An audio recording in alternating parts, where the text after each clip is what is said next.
Bridget Phillipson, she did a thing and her thing didn't work. Welcome back to another video. You've caught me mid warm up and in the middle of a 28-degree heat wave. And as always happens when it gets to this point in time in the temperature, in the weather, it is the hottest day of the year so far. And it's 5:35 because I thought I'd leave it for as long as possible to train, hopefully to cool down a bit, but obviously when it's hot, it's hot. And so I've got that fan over there in the corner, I've got a little fan down here, and boy, I'm hot. So I'm taking it nice and easy today, still getting the program done. I've got to do deadlift pauses today, and I've got to do a little 3-minute on, 1 minute off workout at the end, but I've just got to take my time. Otherwise I'm going to melt. I am actually going to melt. And today, Gemma Collins and SATs. Two things I want to talk about, Gemma Collins and SATs. But first I'm going to finish the warm up. To be fair, I might actually try something different today. I might try and do the warm up and then talk at the same time, because I don't know if I can stay in this gym too long. But so anyone in education will know that this week the Department for Education put out another promo video for, I don't know what really they were promoting, but the star of the show was none other than the Only Wears Essex, Gemma Collins. And it was really baffling to any of us who are in education. Because the question was, why is Gemma Collins the spokesperson for education all of a sudden? And it's one of those, what's his name, the body coach, and who gets into PE during COVID. Fair dues, he was into fitness beforehand. And then he had Jamie Oliver, school dinners, how many years ago? And again, fair enough, he was a chef, so he was qualified to talk on subjects, and this is the key. And then, was it Jamie Oliver? No, then the body coach popped up again recently. Was it Jamie Oliver? One of them popped up again recently to talk about ADHD and neurodivergence in schools and why there was such a long wait time for diagnosis. And again, it was like, okay, interesting. But he was talking from a personal experience and how a late diagnosis for him impacted on his education. So you kind of see the link. But Gemma Collins, and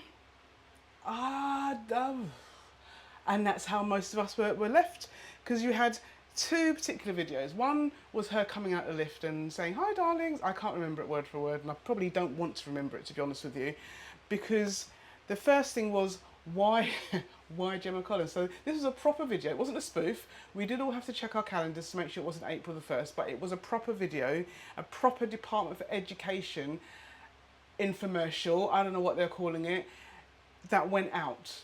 It actually got published. It actually got through how many layers of people saying, yeah, this is good, yeah, this is good, yeah, this is good, to the point where it ended up on social media, on Instagram, on Twitter, and possibly on TikTok, who knows. But ultimately it ended up as a video that went out trying to kind of say, this is what education has done for Gemma, despite the fact that she said, oh, I was no good at maths, so what's pie in the sky? That's not kind of helping to promote education. And then there was another one where there was like, if you were education secretary for the day, what would you do? She said, oh, I'll get on TV and say, yeah, hi guys, have a great day, have a great day. Nothing, as most people have said, absolutely nothing against Gemma Collins. She was great in TOWIE when she had her own show, fantastic, but education, everyone's been to school. It's baffling why they chose her to talk about such a subject when they've got so many other people that they could have talked to. Hi guys, I'm here, But I don't have as many followers as GC, understandably. And that's one of the things that they were trying to say to justify it, because then Bridget Phillipson came on and did a video and said, you know what's really horrible is people, what they've been saying about, you know, Gemma Collins, and she's done this and this is why we chose her, etc., etc. And no, she's not being paid. But Bridget Phillipson is completely missing the point. What they've done is dumb down the situation in the education sector. What they've done is almost insult educators and parents, because the reason they said they chose Gemma Collins because of the reach that she has, because they feel that she's going to meet their target audience. Now, even her target audience is saying, why did you do this, Gemma? I don't quite understand. Because her target audience are going to be ordinary parents, absolutely, whose children in the main perhaps go to state schools, although some of them I know will go to private schools from watching some of the other sort of offshoots from TOWIE and that kind of thing. So some of them may not go to state schools. But ultimately, she was not the right choice for promoting education. And to be fair, as I said in a tweet, education is not a brand that needs to be promoted by influencers. What I'll speak for myself, what I, as a head teacher and as an educator, need is for the Home Secretary and for those in government to listen to what those who are at the coalface are saying. Those who are actually in it day to day. Talk to the students who are in it day to day.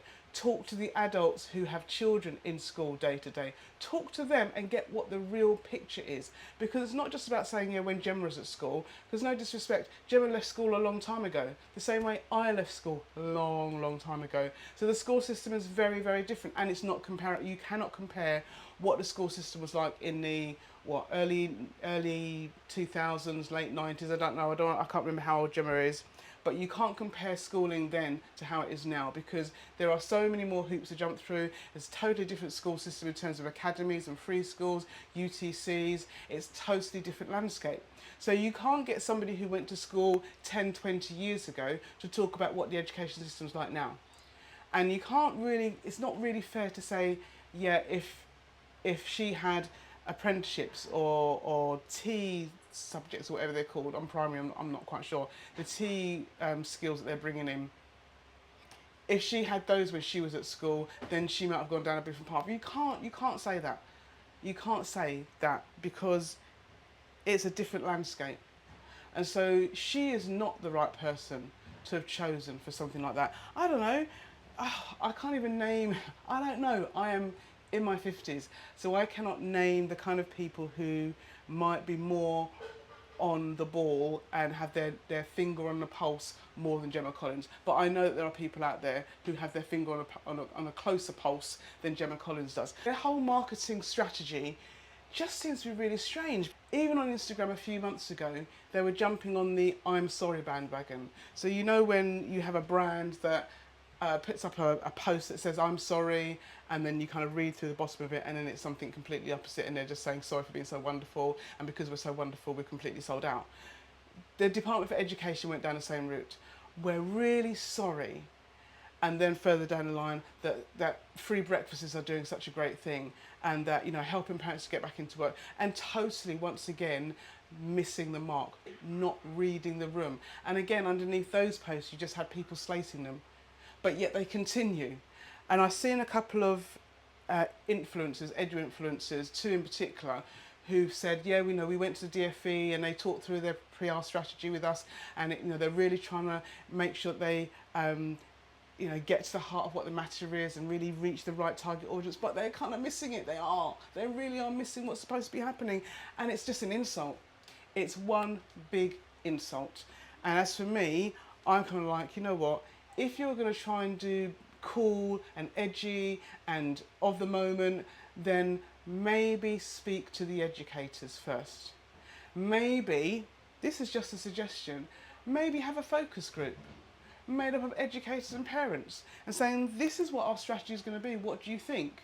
Because they may well have shared what their strategy is with some of the edu-influencers, but they didn't ask them, what do you think? And it's a bit like when you're an apprentice and they have to put an advert out and they go to the target market and they go to the children or the adults and they say, look, we've got this great product, this is what it's called, this is what it does, what do you think? And the focus group are like, nah, it's rubbish. And then they still go back and show exactly the same thing that their target audience has said is rubbish. This is what the DfE are doing at the moment. You know, not necessarily Bridget Phillipson at the forefront of it, but she's still signing it off. She's still the one that's saying, yeah, I'll stand in front of the camera and make myself look silly. And I say look silly because you are doing gags that are not getting any laughs. And it's not funny. And it's getting tiring. And it's like, just stop already. You know, we've just stop. And I don't know who needs to just grab a hold of the PR team, the marketing team, give them a bit of a shake and say, no, this is not what education needs. This is not how you promote what's happening in education. Regardless of whether you're trying to say, this is what we're trying to do to promote skills, this is what we're trying to do to promote breakfasts, this is what we're trying to do to promote PE, the scrapping of the PE and sports premium and what we've put in place, you are not doing it in the right way. Now, I'm not a marketing expert, I'm not a PR or branding expert, but I know that this is not the way to go. And I know that if this were a company, a commercial company, a publicly listed company, I know that this would be doing their brand a lot of damage. And if it were a commercial company, people would begin to boycott that brand because it's like you are not listening to the people. A bit like a few years ago when Gucci put out the t-shirts that had really offensive images on them and people started to boycott Gucci.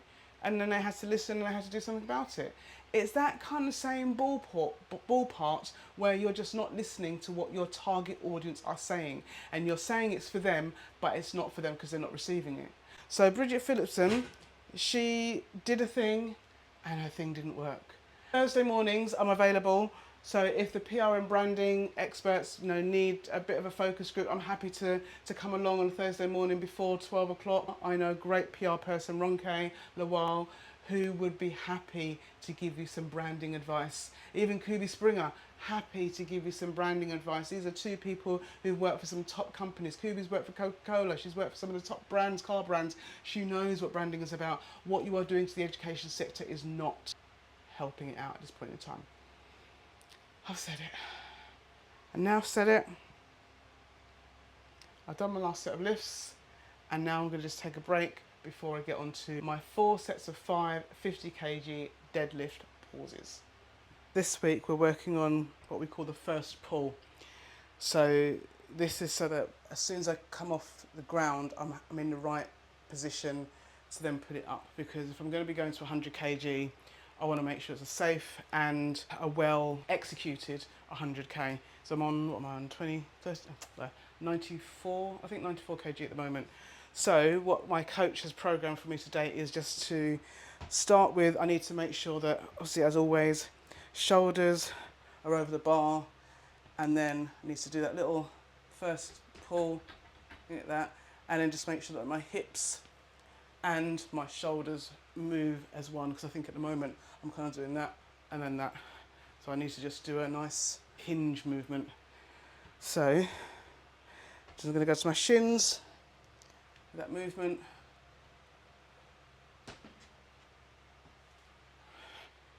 And I've got to do 5 of those. So this makes sure that hopefully when I watch it back, you can see everything moving at the same time. I think that was 3.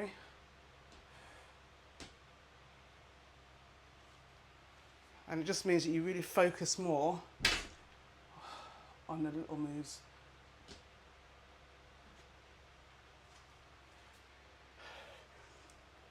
And also just making sure the bar stays as close to the body as possible. Hopefully it looks all right. Right, I know this next workout is going to just do me in, so I'm just going to talk about sats now while I still have the energy to do so. So sats, yeah?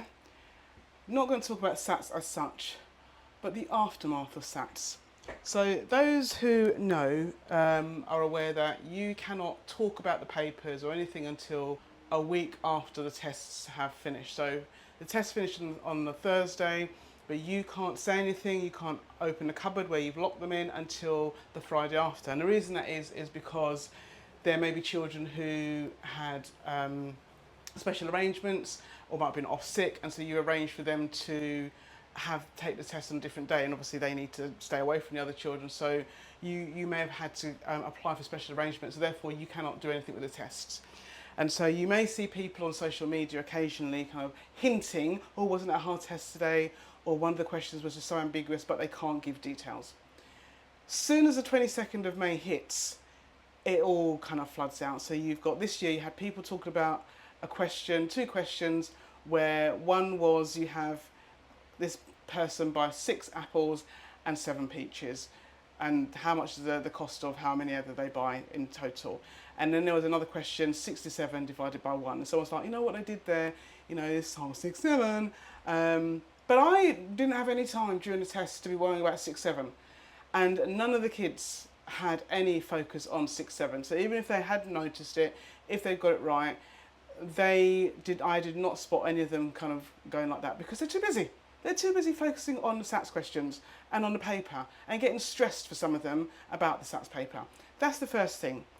The second thing is, and God love them, but there are people out there that as soon as the papers are out, they are analysing the maths and the reading paper to the minutiae of detail, in terms of how many of this type of question, how many of that type of question, how many 3-mark questions, how many 1-mark questions, how many questions on this topic, how many questions on this topic. Listen, when SATs are over, for me, SATs are over.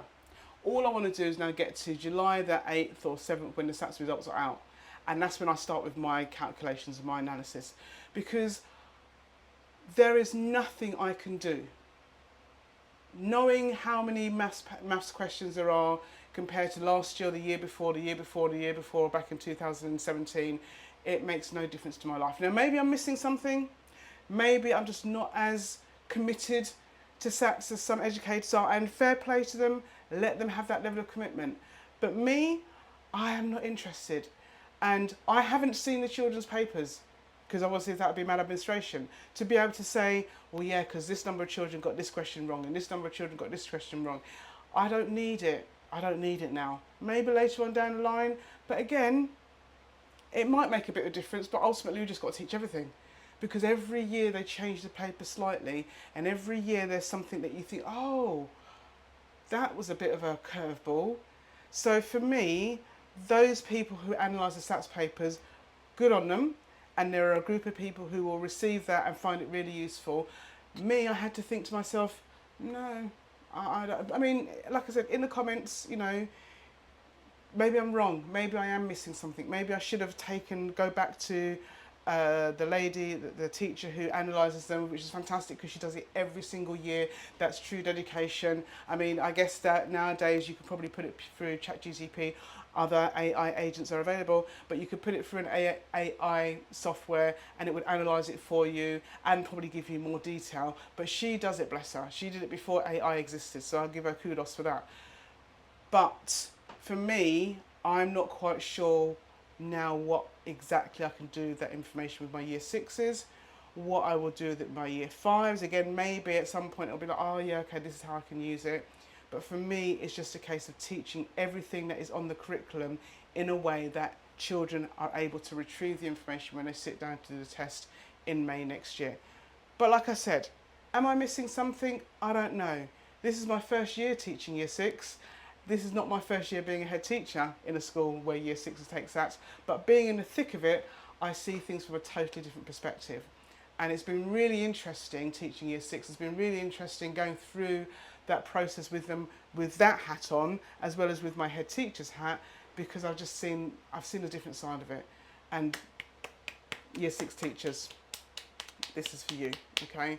Because you've got SATs, then you've got all the transition information that you've got to pass on to secondary schools, then you've got the productions that you've got to do, then you've got your school reports to write, then you've got to do the end of year, whether it's a service or graduation, whatever you do in your school.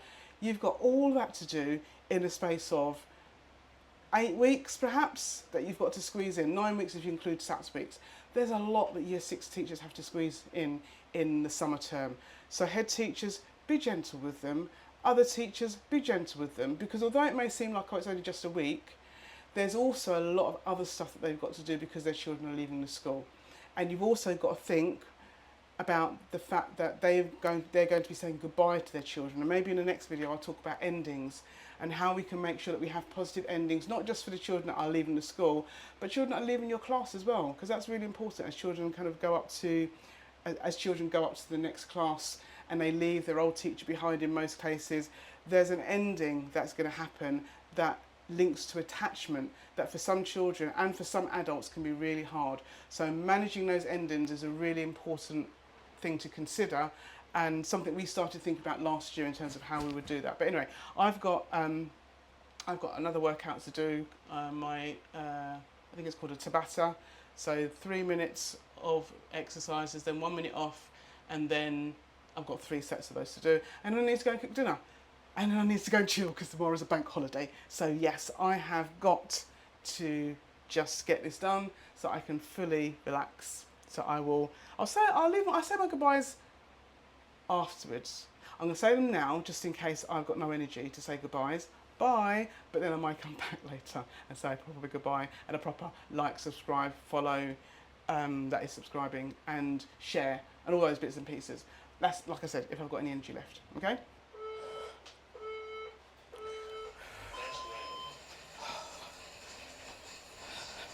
I think this was the perfect workout for today because it's hot, and so not too many rounds and not too intense, because my coach doesn't want to kill me at the start of my half term.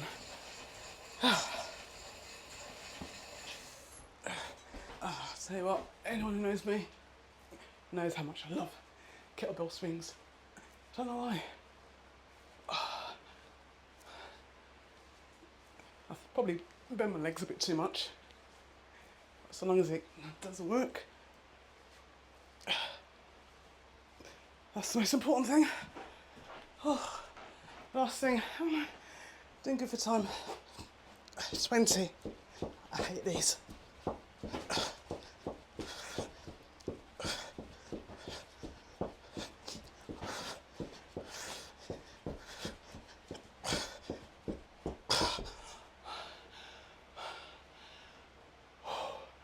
Workout done. Thanks for watching. If you got this far, do have a little bit of breath to say like, subscribe, leave a comment, and click on the notification button so that you know when the next video. Halfway there. But I'm done. I'm halfway done.